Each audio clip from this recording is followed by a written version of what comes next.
Hey guys, it's Quinn at the League. You are set up and live on Facebook right now. Looking forward to the convo. Yay, awesome. Hey everybody, my name is Alex Alcorn. I am one of the fellows for the League of Creative Interventionists in Charlotte this year. The League is a national nonprofit. We have chapters in multiple cities, here in Charlotte, in Akron, Ohio, in Charleston. And our work focuses on transforming physical and social landscapes of cities through arts and culture. So we do a lot of work around spatial and social justice and work really deeply with community members who are seen as core collaborators in our work. So our work this year has gone virtual due to COVID-19. And so we're hosting a lot of community conversations through this platform to connect with people, to connect with partners, and to talk about how our work is adapting and evolving due to COVID-19 and how we're still connecting with communities during this challenging time. So I'm super excited to have two guests with me here today. The conversation today focuses on creative reuse and upcycling, which is a foundational principle of the work that I do. My project this year for the League is focused on makerspace activities. And so previously we were trying to bring makerspaces to public space in Charlotte to different communities. And because of COVID-19, we're now making maker kits. So we're going to be sending those to people's houses. And when we developed the activities for the kits, we really thought about how we can make the best use of materials and try to be environmentally responsible in the work that we're doing. So I'm super happy to introduce my guests. First, we have David Valder. David, if you want to give a wave. David is the Director of Sustainability at Central Piedmont Community College here in Charlotte, and also a co-founder of CrownTown Compost.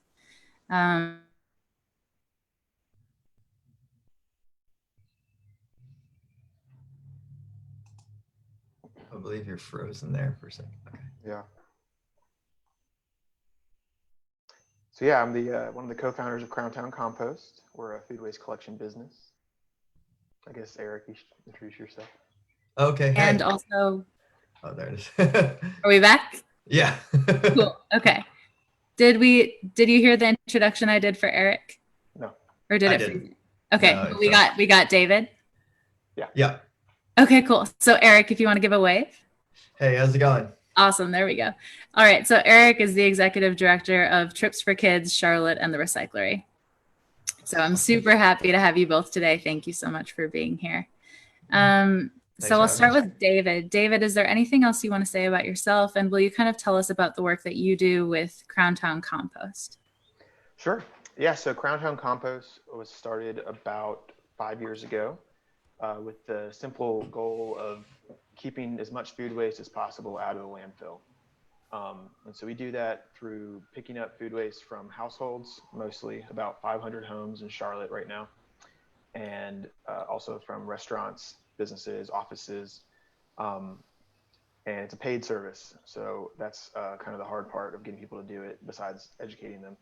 But the reasons that we think it's important and we think we can convince people to participate in it is that there's simply a lot of food waste and organic waste in our waste stream worldwide, but we can kind of boil it down to Charlotte's level, right? And just so real quick, on average, nationally, people waste about 40% of their food. That comes out to like $1,500 a year for a family of four. Mm-hmm. And if you look at Mecklenburg County, about 20% of all of our trash that goes to the landfill is organic waste. So most of that's food, but it also includes like non-recyclable paper. Think like napkins, paper towels, that kind of stuff. And that equals about 200,000 tons a year. And so like, that's a lot. What does that look like? Visually, we sort of, took some liberties. And if you stack that up and poured it into the Bank of America Tower, the tallest skyscraper uptown, it would fill it all the way up, assuming there was no ceilings and stuff in there. Wow. Yeah, huge every year. And that's the food waste and organic, like paper waste combined? Yeah, all 200,000 tons of food waste. Okay. And then if you dump that out onto the Panthers football field, it would be 2 feet deep, and 20 miles long ahead of you, the width of the football field. So just like, it's almost impossible to visualize. And that's just one county. So take that to every large municipal area in the country, and it's just that much more. So it's a big deal, a lot of it. And the reason it's a problem is mostly that's just a waste of space in a landfill. At least that's kind of the most critical problem with it, in our opinion. In some landfills, in all landfills, food waste that breaks down without oxygen is going to produce methane, which is a greenhouse gas that's 20 to 30 times more potent than carbon dioxide in terms of how much heat it captures. Big landfills like ours in Mecklenburg County have to capture that methane and then either sell it or burn it off to reduce the impact. But small landfills don't have to do that. So it's a problem, especially in maybe smaller counties. And then I think maybe more importantly for this conversation is that there's a lot of nutrients in food waste that by throwing in the landfill, we're losing, we're not able to reuse. So through composting, we're able to capture those nutrients and minerals and put them back into soil so they can grow better food, and also use less things like inorganic fertilizer and pesticide and herbicide and that kind of thing. Awesome. There's a lot there. I'm thinking, and we'll touch on this again after we chat more with Eric about what he does, but talking about food waste and Mecklenburg County specifically, there's such a deep tie to like environmental justice, but also spatial justice when you mentioned how much space that takes up in a landfill. So we'll revisit that. Eric, if you want to go ahead and give us an overview of what you do and the work that you do with Trips for Kids, that'd be awesome. Absolutely. Hey, thanks for having me. So basically, Trips for Kids Charlotte has been around since 2000. We're a nonprofit that primarily focuses on underserved youth programs and engaging them with cycling as well as nature.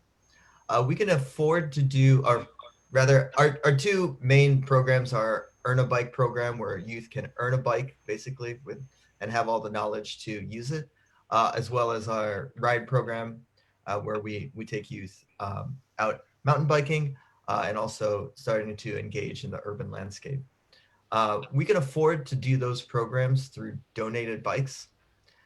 So every year, Trips for Kids Charlotte receives takes in about 3,000 unwanted, discarded, or donated bikes.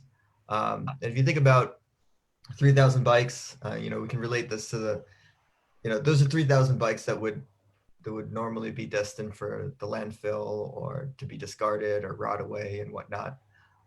So what we're doing is really trying to capitalize on reusing the bicycle to be a tool, and keeping them out of the landfills as well. About 40% of those bikes, they're just not going to see the road again. So we break them down into their bare metals and rubbers and basically recycle those. But for the majority of the bikes, we're able to refurbish them, put them into youth programs, community programs, refurbish bikes that the public can use again, and then make a difference with that. Awesome. Yeah. So for folks who might be tuned into the call who have never really talked about or been exposed to creative reuse, creative reuse can also be referred to as upcycling or repurposing. And from what people may have intuited just with the conversation so far, it's a pretty simple concept of taking a material that's been used and repurposing it so that it's a new or fresh product that can be used again, lengthening the lifespan of that material so that it doesn't go into the landfill. Great. So I'm immediately thinking of, the context that we're in COVID-19. It's almost impossible not to talk about it when we're talking about this work that we're doing now. And I'm curious how COVID has impacted your practices. And this is kind of two questions in one. Do you think COVID will help creative reuse or repurposing or upcycling become a more key component of our communities in response to COVID, and how so? So whoever wants to take that first is welcome. Let me see. So, in response to COVID, like usually, a lot of people, I guess, speaking from the bike side of being an essential business partially there, we're seeing a lot more kind of use of the bicycle, and I think it's an interesting. This time is really interesting because people are being forced to kind of stay at home or rethink their daily routine and whatnot. I think it's slowing down people, but forcing them also to rethink. Reuse is not just like an action, but very much a mindset. So the idea that people are pausing from their normal way of life and looking at the things they do and what is most important. I mean, for us at the Re-Cyclery, we had to step back a little bit just because so many people were getting on bikes. We couldn't keep up with that demand. So we've refurbished some bikes, and I think hopefully as people are exploring bikes that wouldn't have normally thought about it, um, the idea of sustainable practices, but also reusing a used bicycle item as a mode of transportation will be something that people consider for a longer term reuse. Yeah, and I'm thinking too then about the affordability component, in that I'm making an assumption and sort of an informed or educated guess here based on my own purchasing experiences, but purchasing a used bicycle is going to save somebody money compared to purchasing a new bicycle. Yeah, definitely. And you also have that component of just reusing something. I mean, the bicycle has remained relatively unchanged for almost a century at this point. So it's a prime candidate for reuse. It may not be the flashiest or fanciest thing, but you will have those components and they'll work to serve the purpose of recreation, exercise, therapy, or transportation. And I think that's the important part. Going back to the mindset is like getting into cycling and understanding that that can be a way to center yourself when everything is so hectic around you, is an important part of rethinking and reusing too.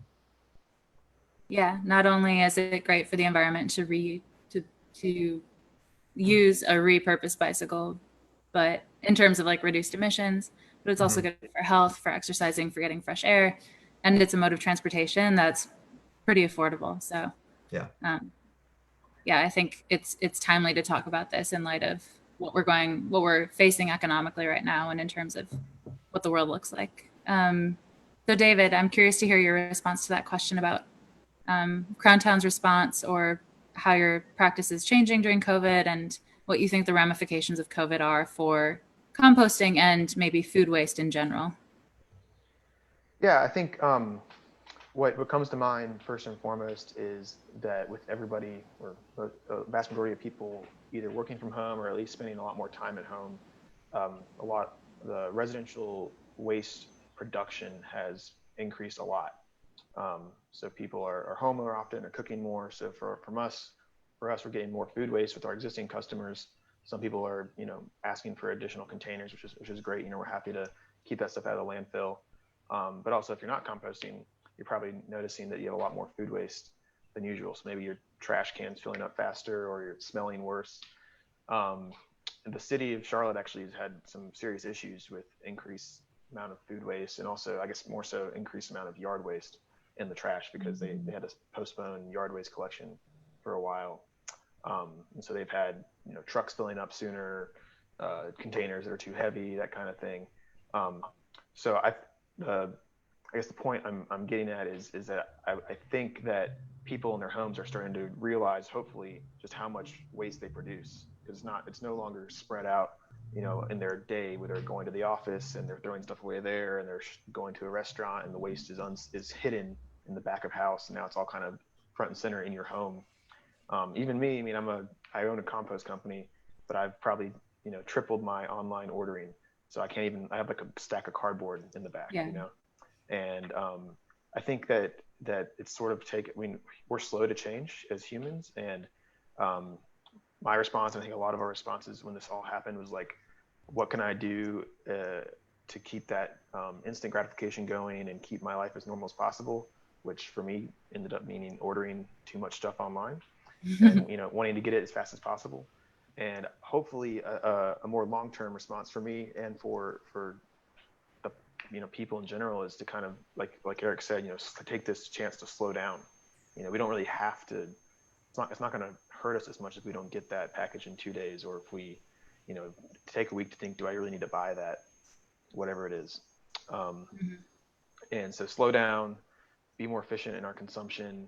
I think another thing that we're seeing too is people are becoming more interested in growing their own food, just because you're home, you have time. Also, maybe you're a little paranoid about who touched that tomato. So I think that's another interesting effect of the virus is people hopefully becoming more interested in being more self-sufficient and learning how to grow food. Yeah. When you mentioned waste collection and how trucks are filling up faster and people are cooking at home more, and there are all of these reasons that we have more waste showing up in our waste stream locally. And in my mind, that's so deeply tied to social justice as well, because most of the people that are working on waste collection trucks or working in that profession are sort of like on the lower end of the income spectrum. We're often seeing that there's sort of like a racial component to that, and that a lot of the workers in that profession are from Black and Brown communities. And so I'm thinking too of like, the hazards or the risks that they're potentially exposed to on the job, in that they're processing more waste, so it's just harder on them during the day. But also during COVID, there's that level of like trying to protect themselves from exposure to this infectious disease. And so it all like kind of comes full circle in terms of how waste and managing waste really touches like so many components of our communities that are tied to justice. So I'm curious, I'm thinking about restoration like as we're kind of phasing out of these really stringent restrictions because of COVID. And then sort of post-COVID, like whatever that means, whether it's that we have a vaccine and we're no longer worried about it, or that we don't have a vaccine, but we seem to be operating more sort of normally in terms of how our city is functioning. How do you think creative reuse and upcycling can help with restoration in our communities? And I'm thinking socially, like people connecting.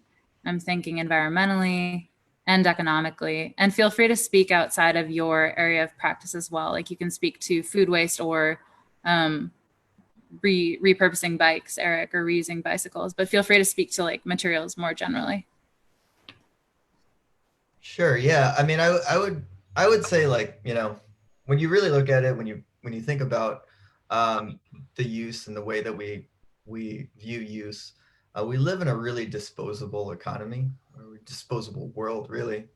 And kind of like when I was younger, just out of college and living in Boston, I did a lot of dumpster diving for things that I needed, or things that could really help my standard of life, or the way that I experience life.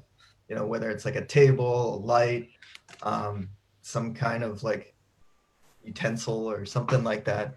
And it just like blew my mind, how much of this stuff goes into the waste stream.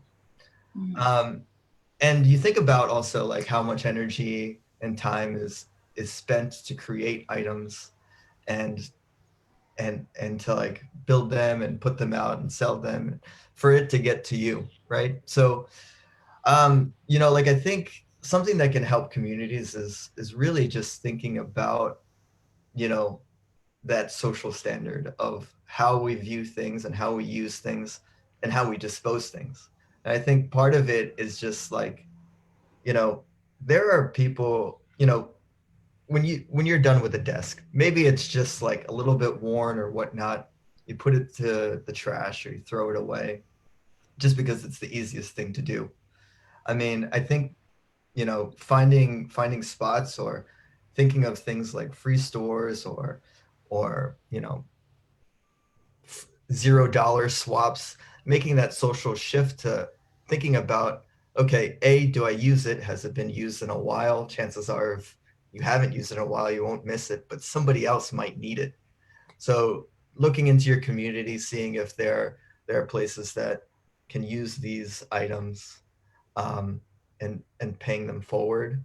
I think that's like a really important kind of mind shift to make. And we have the time now to kind of, you know, we've all been sitting in our house and wondering, where did that one thing that's sitting in the corner come from and how long has it been there? And I thought I gave that away or threw it away. You know, like looking at those things, if you find somebody that needs it, you know, through next door or, you know, if you can find a place to share it and sanitize it and move it forward. You know, a lot of people are going through a time that is you know, they're not having the access that they could have. So, you know, like talking from a bicycle standpoint, you know, if you have a bike that's rotting away in your garage or your, you know, backyard or something like that, if you repurpose that and give it off to somebody else, that bicycle is their access to opportunity, whether it be food, whether it be getting to the job, you know, if they're an essential worker, or whether it's just like the one escape that they have. So, you know, if you're not using it, you know, reconsider the things that are around you. Find the organizations that can, you know, that you can support by donating those things. Um, and so that's just taking this time to kind of make that mental shift Mm-hmm. of understanding what reuse and upcycling can do to support the people around you. Yeah, and I love that community oriented mindset that's built into what you just said. I think that's really important. Yeah. David, what do you think about that? Yeah, I would echo what Eric said and expand a little bit on, you know, hopefully whatever the reason may be, people are finding reasons to think about where things come from. You know, maybe, you know, if there's shortages, like there's no toilet paper, you know, it's going to trigger like, why is there no toilet paper? You know, where is that coming from? What resources are needed to make that? Where, you know, was it coming from a different state, a different country? You know, who's involved in producing that? I mean, toilet paper's, you know, trees, but something a little more complicated like your cell phone or your laptop or Yeah. T-shirts, even your food. I just read something this morning. You know, a typical chicken, like a whole chicken, takes 105 gallons of water to produce, process, etc. You know, there's a lot of resources that we don't think about that go into everything, and water's a big one.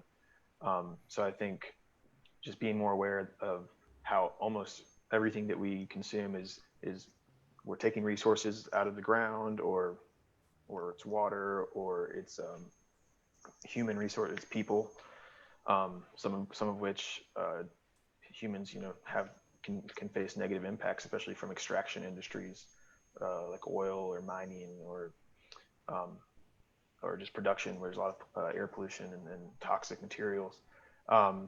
We are using that stuff oftentimes just once, and then we're throwing it away wherever away is.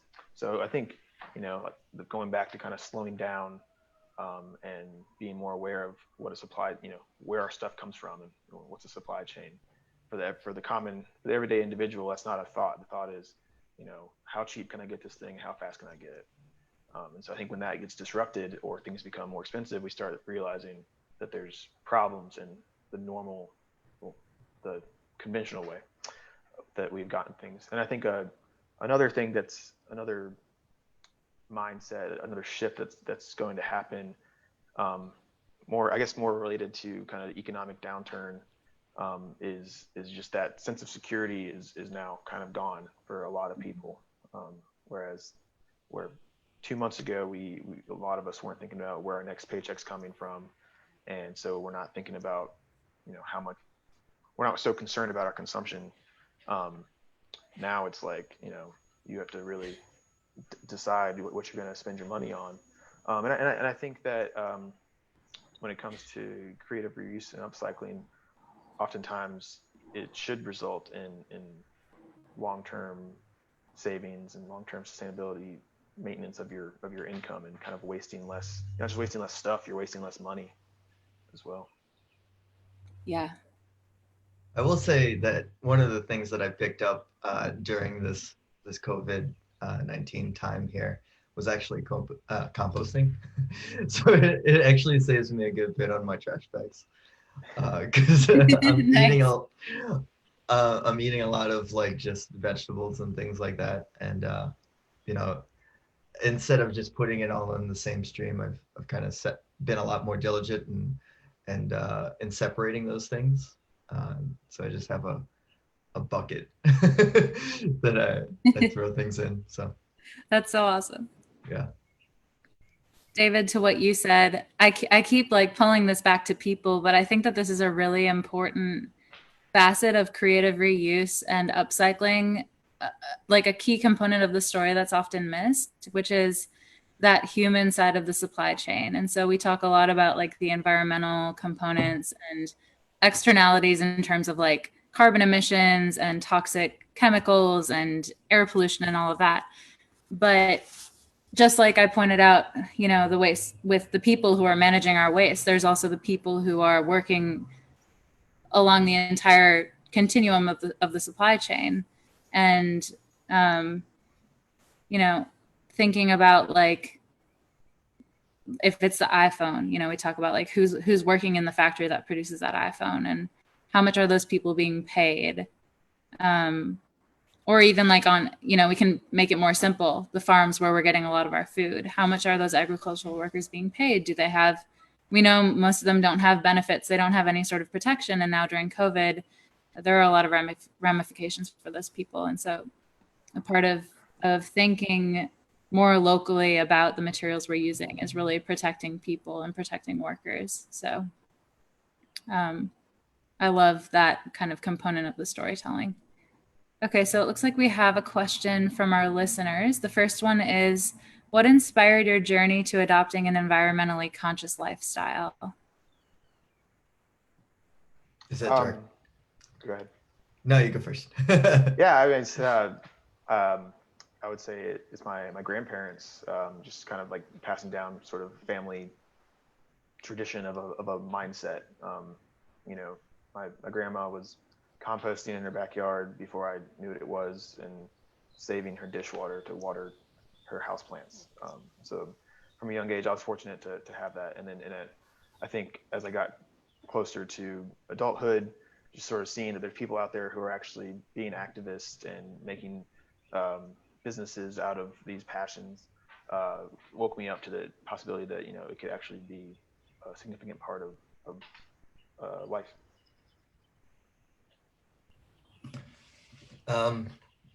For me, it was like 2010. I was living in Boston and didn't really have a job, so I didn't really have money for transportation.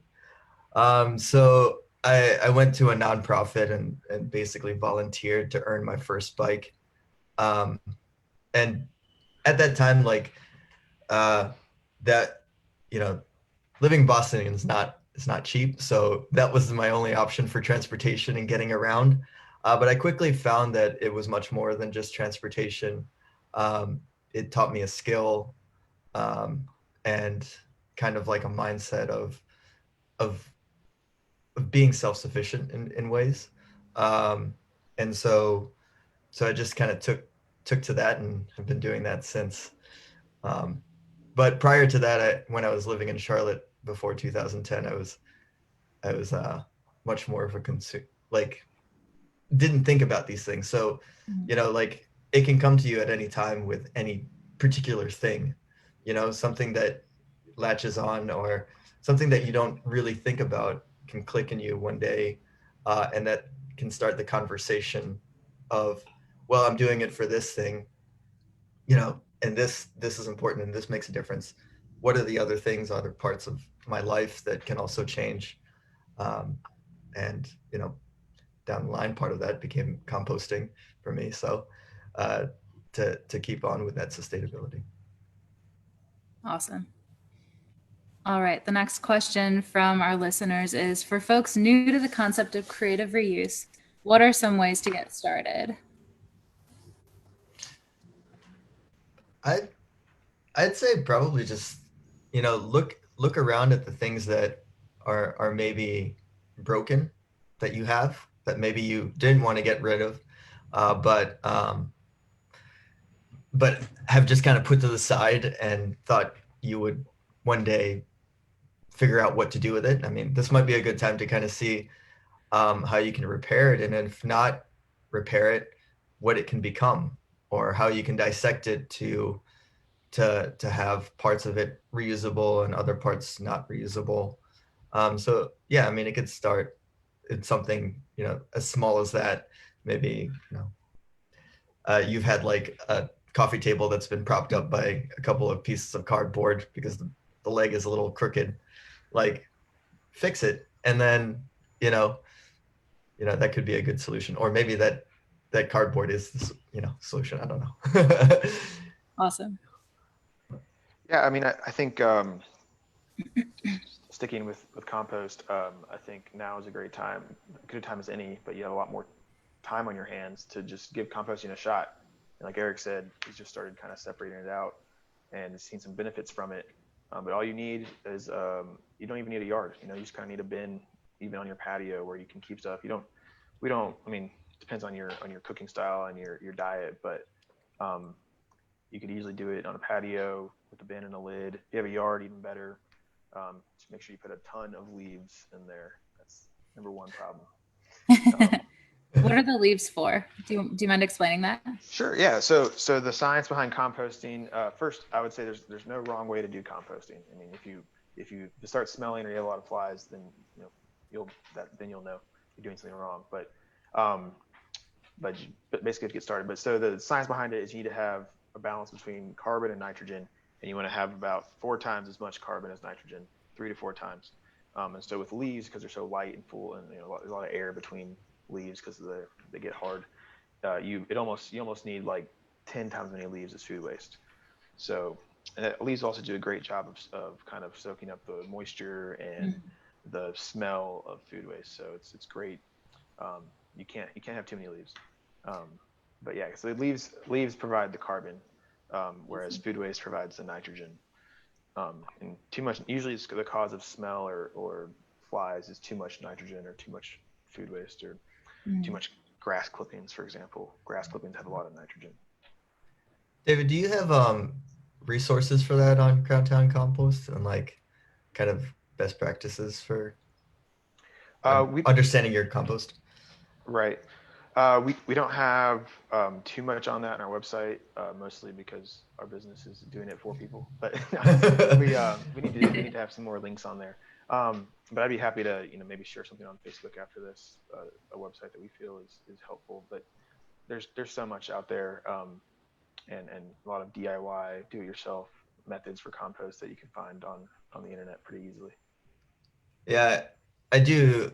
Like we do. I work over at Advent Co-working Space, and they do the CrownTown compost stuff, and it's been pretty awesome to kind of see that system work over there. And I think the resources part is just like trying to understand the science behind it, which is kind of what you explained. Yeah, absolutely. It's incredible how, I mean, we recently started doing some of our own composting. We historically have outsourced it just because it's when you get into a large volume, you have to have equipment and you can do it safely, and it needs to be sanitary. But we've started to pilot some of our own stuff, and it's incredible how hot it gets. I mean, you can see it at your house too. But when you get like where we're dumping several hundred pounds at once, and you just mix it, what we do is we mix it with mulch, come back in a day and it's 160 degrees, and like you didn't even do anything. Wow. Like, you know, we've made the mistake a couple times of kind of like going to like touch it and you're like, ah, you know, it's like, it's that hot. And so, yeah, it's just incredible what nature provides, without us really doing anything. You know, you don't have to dump chemicals in it or accelerant or whatever, you know, it just happens. Yeah, and then once the food breaks down, or the food waste, the organic waste, will you mention quickly what the benefits are of then having like that by the compost itself and what can be done with it afterward? Yeah. So with any plant, plants, they need a few essential nutrients. The main one's almost always going to be nitrogen. A lot of times they need phosphorus and potassium. So compost has a lot of that in it because it came from previous food. And like I said, we use wood chips in ours. A lot of times, you know, different types of yard waste get mixed in there, and those are from plants as well, so they have those nutrients. And so you can kind of think of compost as basically a fertilizer. So you, just like you wouldn't plant a tomato plant in a bag of fertilizer, you shouldn't really plant it in straight compost. A lot of times it'll be fine. You know, a lot of compost that you can buy commercially is not super strong because they know people are maybe not going to use it correctly, but typically you should use it as a top dress on your existing planting. So like 2 or 3 inches or less of, if you already have a raised bed or a potted plant, kind of add some compost each year, just like you might have used to add fertilizer. Or if you have a new bed, you can kind of mix in like 50% compost, 50% native soil, or topsoil, and you could till it in. You could actually, it's really not so bad just to, again, just do like the top half be compost, because the nutrients are going to go down with when you water it. They're going to soak in, and then also the plant itself will put roots into the native soil, so it'll kind of balance that out. Got it. Cool. That's awesome. All right, I have another question here for myself. How do my maker projects and work center reuse and upcycling? That's a great question. So I'll answer that in 2 parts. First is how my work as originally conceived was going to center creative reuse and upcycling.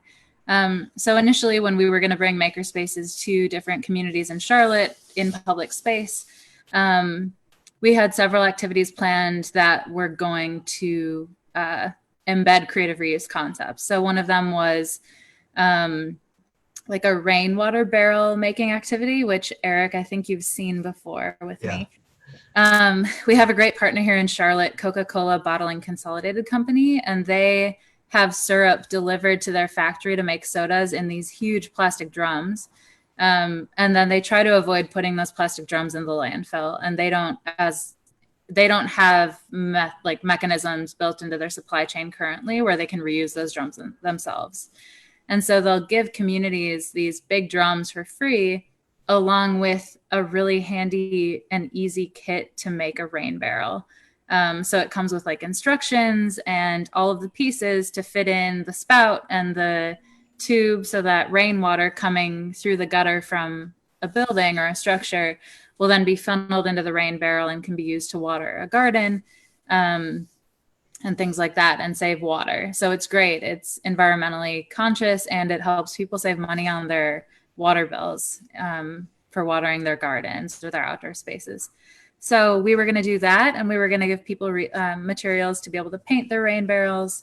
Another activity that we were doing in partnership with some of the other fellows from the league was going to be helping people build planter beds and decorate them if they wanted to decorate them, to be able to plant their own garden, and then do a lot of activities around like home gardening and growing food.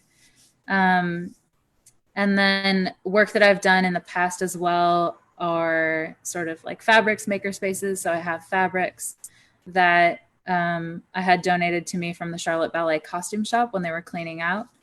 And I've brought materials for people to like make costumes to different spaces before. So we did a Halloween maker space, and folks could like alter or make their own Halloween costume from all of these really cool, wacky fabrics. We had glitter. Actually, no, we did not have glitter. I know Walker's watching. I always say glitter. And then I have to like step back 3 steps. So glitter is not good for the environment because it's made of plastic and it gets in our waterways. But we had like fabric paints, we had buttons, and we had things people could sew on. So that's really fun. Part 2 to the answer to that question is how our maker kits that we're now distributing to people's houses are centering upcycling or creative reuse. So I really thought through like what skills we can teach people that they can then apply later on as creative reuse activities. So one of the activities that we'll be distributing is a screen printing, like at-home screen printing kit. And we're giving people canvas totes so that they can screen print their own design on a canvas bag. And then that can be used to like replace plastic or paper bags at the grocery store. And then people can reuse the screen printing screens and all of their materials to screen print new designs on like old t-shirts or old sweatshirts, or get really creative and like you could screen print on jeans, like anything people wanted to do. Another activity we've put together is a home gardening kit. And then the third activity is a book binding kit, which just teaches people like simple binding to make a book. And we're encouraging people to make like a family recipe book or a family storybook. And so the idea is that later on people can take like whatever paper material they have around home and make a book out of it. They can make a journal or a sketch pad or whatever they want. So that's the way that my work has really tried to like incorporate some of these principles. All right, we have another question. It is there a favorite project or community activity you can recall that you found to be impactful on your journey? And I think this is like your journey specifically around upcycling and repurposing.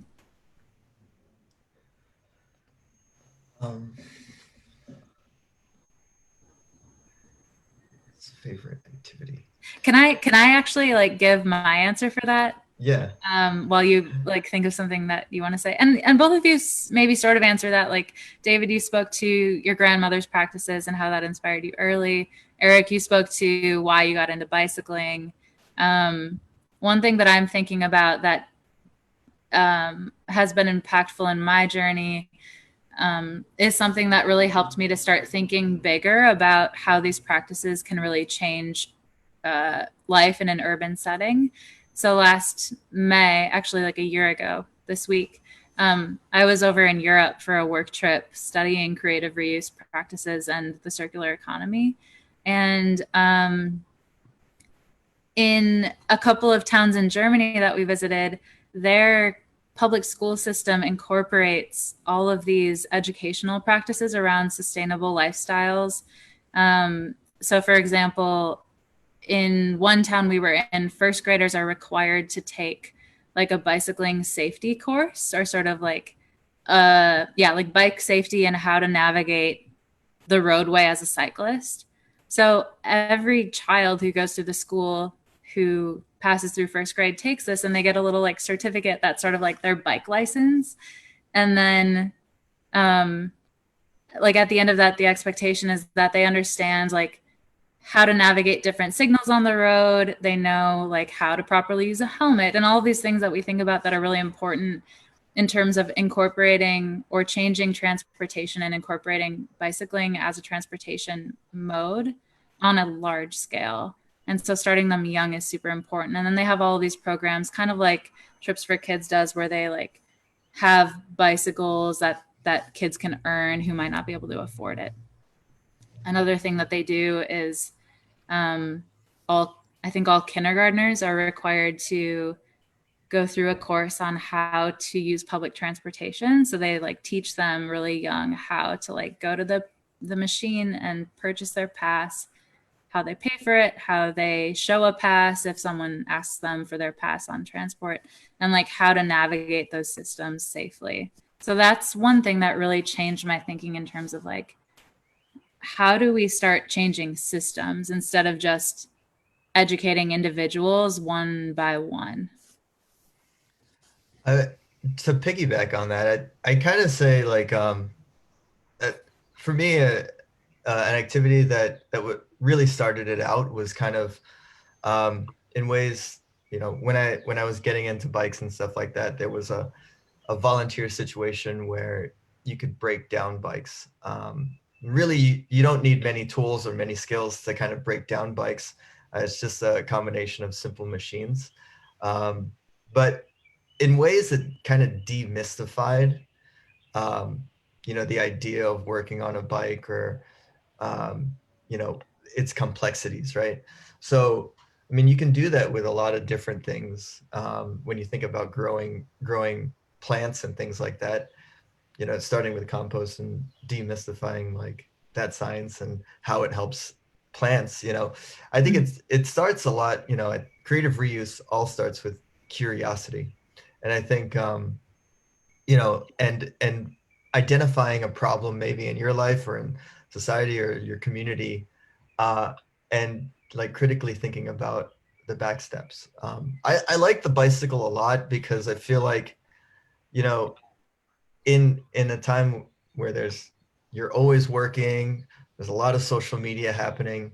When you get on a bicycle, you kind of just have to do one thing, and that's ride and balance.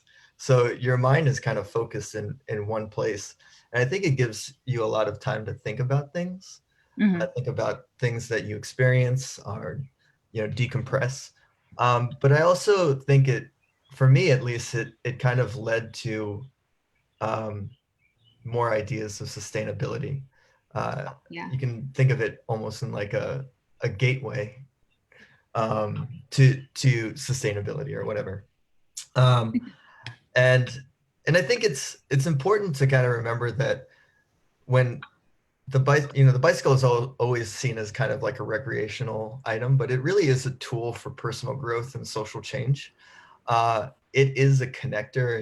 It is what provides access to opportunity.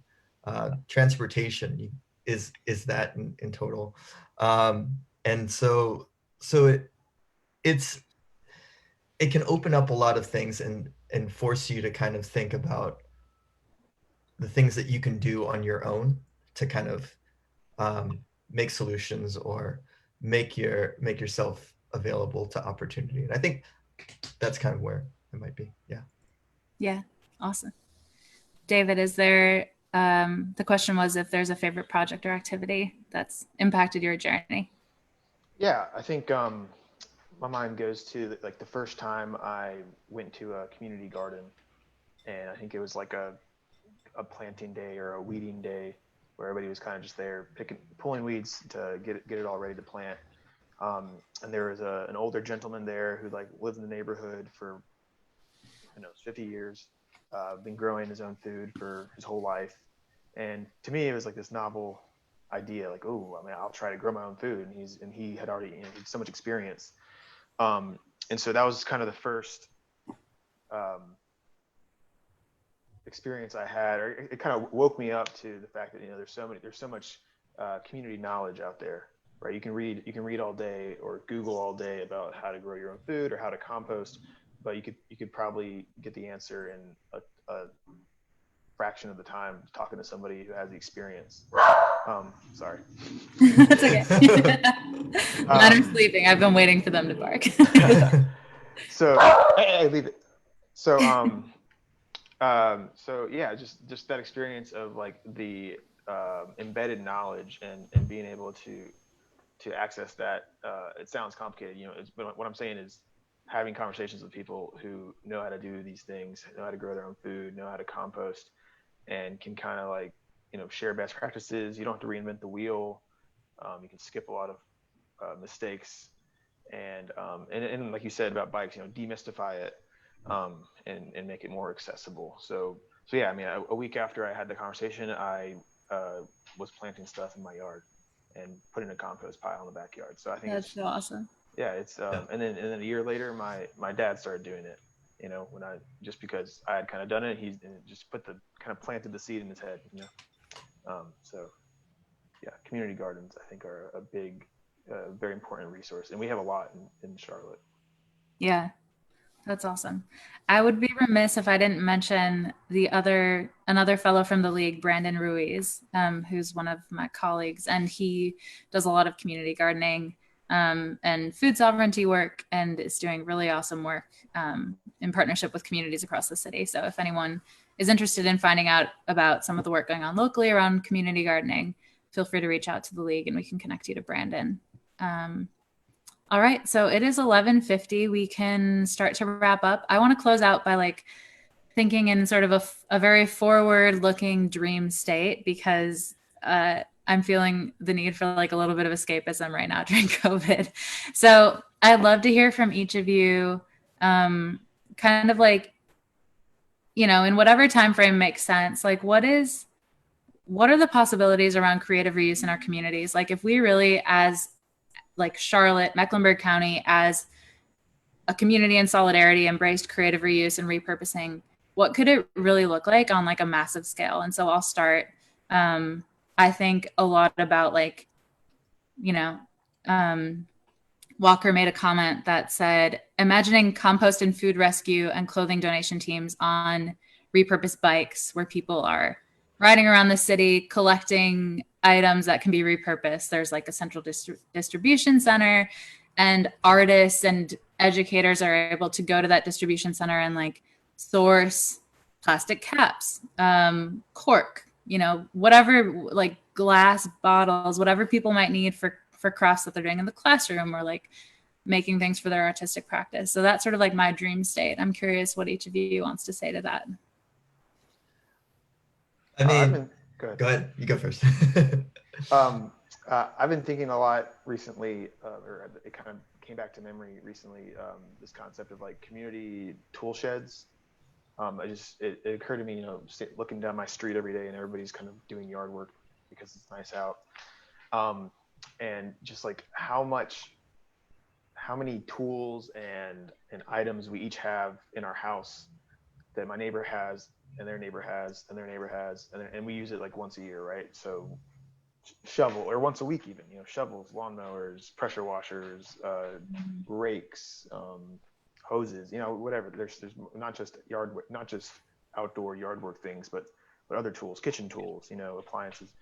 And it's just we're so isolated from each other, and of course that's what we're supposed to be doing right now. But like you said, once this is all over, just from a financial perspective, we can't all afford. I mean, I can't afford to go buy a pressure washer. But if we had one pressure washer for 20 households, then yeah, I could afford a 1/20th of a pressure washer.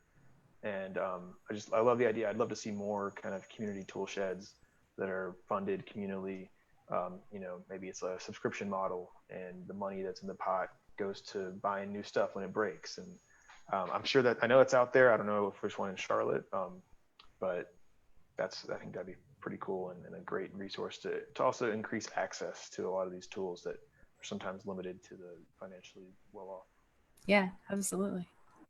I definitely support that. Like, I would say, investment in community and idea sharing is a kind of an awesome way. I'll actually say, I think, didn't CrownTown Compost start with bicycles? Yeah. Pickup? Which I thought was a pretty awesome thing, I think sometimes you can get into the mindset of like, oh, how do I get fired? How do I get forward? But also thinking about, how do we support each other to move forward collectively as a community and as a sustainable community. And so, yeah, everything that Walker just said there would be kind of awesome. But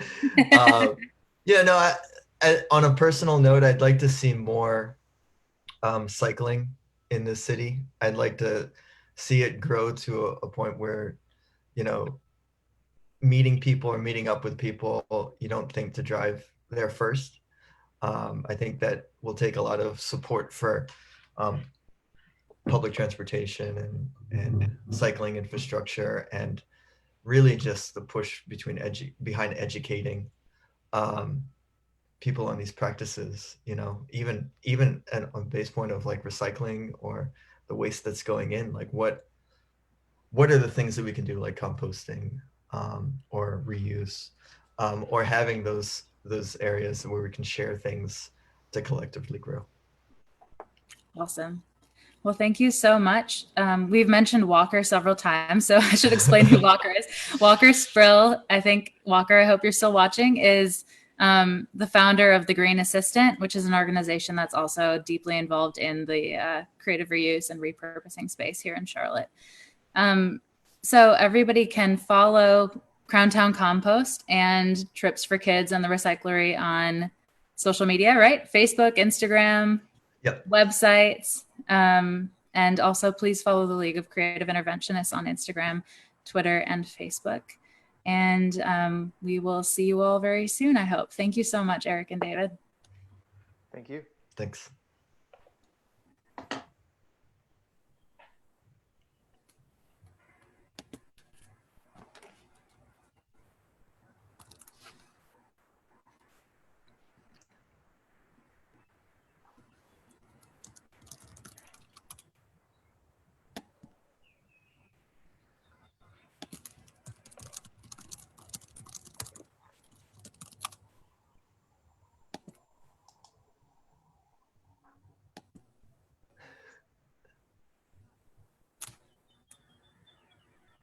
Okay, I think it's done recording now. Quinn, are we Okay. good? Hold on one second.